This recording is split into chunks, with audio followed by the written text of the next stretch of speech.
It started with autonomous in 3, 2, 1, go.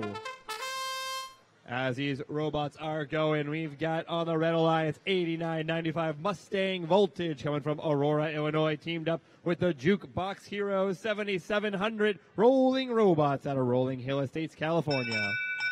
Blue Alliance taking the autonomous advantage as driver control in 3, 2, 1, go.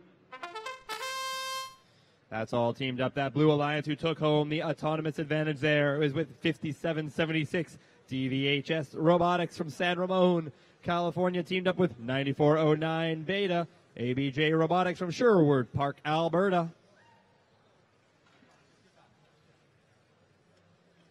Blue Alliance, they've got ownership of that stationary goal. They've got a 20-point goal with a single cone already on.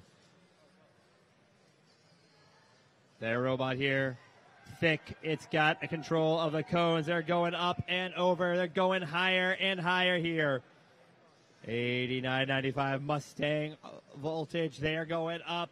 They're going for another one.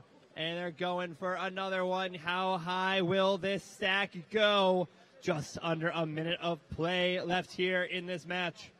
Mustang Voltage trying to navigate around the field. They're trying to hold it in place. 5776 DVHS Robots says, we're not intimidated by you. We can't stop and will not stop.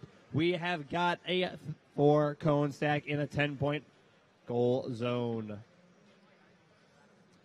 They quickly acquire another mobile goal as we enter in the final 30 seconds of the match.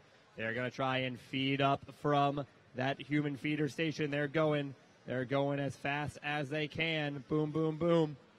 1089.95. It appears their drivetrain is only letting them turn right or left. Can they get that into the 5-point goal zone? Ooh, it looks like they might have a successful place with a very tall stack there. With just 5 seconds left, will there be a buzzer beater delivery? They're going to the 10-point goal zone. They successfully deliver it there as our match ends. Andy.